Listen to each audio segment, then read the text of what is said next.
हिंदू ज्योतिष में कर्म का सिद्धांत जीवन के रहस्य और उससे जुड़े गहरे अर्थों को उजागर करता है।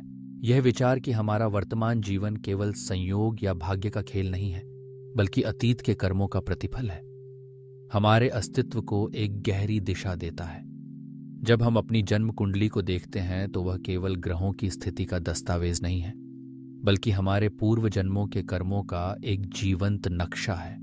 ये हमें समझाता है कि क्यों कुछ सुख दुख, सफलता विफलता और रिश्तों की उलझनें हमारे जीवन में बार बार आती हैं, और कैसे हम स्वयं अपनी नियति के निर्माता भी हैं। कर्म के 3 स्वरूप संचित, प्रारब्ध और क्रियमाण हमें यह समझने में सहायता करते हैं कि जीवन में कौन सी चीजें हमारे नियंत्रण में हैं और किन चीजों को हमें स्वीकार करना होता है। संचित कर्म हमारे पिछले जन्मों के सभी कर्मों का एक विशाल भंडार है।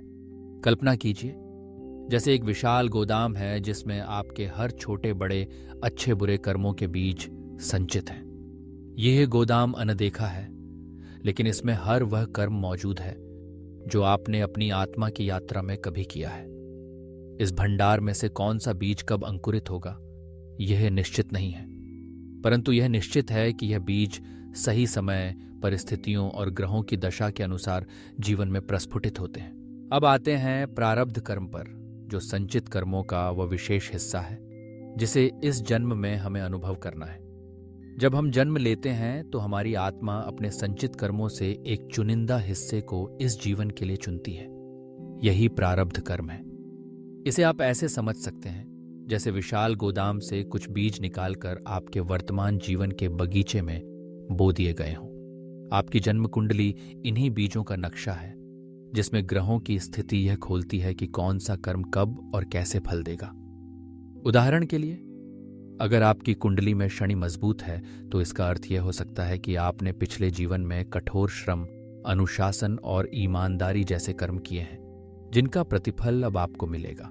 वहीं यदि विवाह के 7वें भाव में कोई अशुभ ग्रह है तो यह संकेत देता है कि पिछले जन्मों में रिश्तों से जुड़ा कोई ऋण अधूरा रह गया है, जिसे इस जन्म में चुकाना है। प्रारब्ध कर्म की सबसे बड़ी विशेषता यह है कि इसकी दिशा बदलना कठिन है। यह उसी तरह है जैसे तीर कमान से छूट चुका है, अब वह अपने लक्ष्य तक अवश्य जाएगा। तीसरा स्वरूप है क्रियमाण कर्म, वह कर्म जिसे आप हर पल अपनी स्वतंत्र इच्छा से कर सकते हैं। यह वर्तमान का कर्म है जिसमें आपके विचार, शब्द और कार्य शामिल हैं। यही वह जगह है जहां आपके पास परिवर्तन की शक्ति है।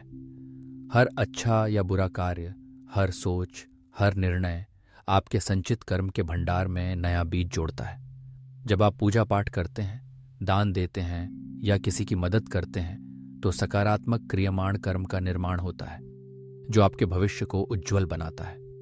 वहीं जब आप किसी को धोखा देते हैं, झूठ बोलते हैं या दूसरों को दुख पहुंचाते हैं तो नकारात्मक क्रियमाण कर्म संचित होता है, जिसकी छाया अगले जन्मों में भी पड़ सकती है। ज्योतिष का संबंध इन तीनों प्रकार के कर्मों से गहराई से जुड़ा है। ज्योतिष का उद्देश्य केवल भविष्य बताना नहीं है, बल्कि आपको अपने कर्मों की प्रकृति, उनके प्रभाव और उनसे जुड़ी संभावनाओं के बारे में जागरूक करना है।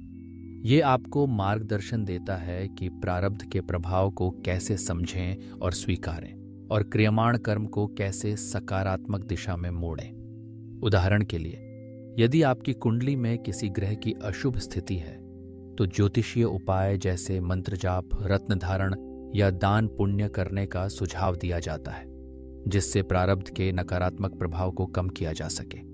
ये उपाय आपके क्रियमाण कर्म का ही हिस्सा हैं, यानी आप अपने वर्तमान कर्मों के द्वारा अतीत के कर्मों के फल को नियंत्रित या कम कर सकते हैं। इसके साथ ही जब आप लगातार अच्छे क्रियमाण कर्म करते हैं तो आप अपने संचित कर्म के भंडार में सकारात्मक ऊर्जा जोड़ते हैं। इसका लाभ न केवल इस जीवन में बल्कि अगले जन्मों में भी मिलता है। इस तरह आपकी आत्मा का विकास और उसकी यात्रा कर्म के सिद्धांत के अनुसार निरंतर चलती रहती है। कर्म और ज्योतिष के इस गहरे संबंध को समझना हमारे जीवन को दिशा देने में एक शक्तिशाली साधन बन जाता है। जब हम जानते हैं कि कुछ चीजें हमारे प्रारब्ध के कारण हमारे जीवन में आई हैं, तो हम उनसे जूझने के बजाय उन्हें समझदारी और धैर्य से स्वीकारना सीखते हैं। साथ ही ये ज्ञान हमें प्रेरित करता है कि हम अपने क्रियमाण कर्म को बेहतर बनाएं, ताकि भविष्य में सुख और समृद्धि का अनुभव कर सकें। आखिरकार आपकी कुंडली केवल आपके प्रारब्ध का नक्शा है। वह बताती है कि आप किस प्रकार के कर्मों का फल लेकर आए हैं, लेकिन आपकी सबसे बड़ी शक्ति आपके वर्तमान कर्म में है। आप आज जो सोचते हैं, जो करते हैं, वही आपके आने वाले कल को निर्धारित करता है। ज्योतिष इस रास्ते पर आपके लिए एक मार्गदर्शक है, जो आपको चेतावनी देता है, प्रेरित करता है और सही दिशा दिखाता है। इस सिद्धांत की समझ हमें यह सिखाती है कि जीवन के हर सुख दुख, हर उतार चढ़ाव, हर संबंध टकराव का कारण केवल बाहरी परिस्थितियां नहीं हैं, बल्कि हमारी आत्मा की गहराइयों में छिपे हुए कर्म हैं। जब हम इस ज्ञान को अपनाते हैं, तब हम न केवल अपने जीवन को अधिक समझदारी से जीते हैं, बल्कि अपनी आत्मा की यात्रा को भी आगे बढ़ाते हैं, सकारात्मक कर्मों के बीज बोकर एक उज्जवल भविष्य की ओर। इस प्रकार हिंदू ज्योतिष का कर्म सिद्धांत हमें यह एहसास दिलाता है कि जीवन का हर पल, हर अनुभव, हर निर्णय, सब कुछ हमारे ही हाथ में है। चाहे प्रारब्ध का फल कितना भी कठिन क्यों न हो, आपके वर्तमान कर्मों की शक्ति सबसे बड़ी है। अपने विचार, शब्द और कार्य को सकारात्मक दिशा में मोड़ें और अपनी आत्मा की यात्रा को सुख, शांति और समृद्धि की ओर आगे बढ़ाएं। यही है कर्म और ज्योतिष का गहरा, अद्भुत और जीवन को बदल देने वाला संबंध।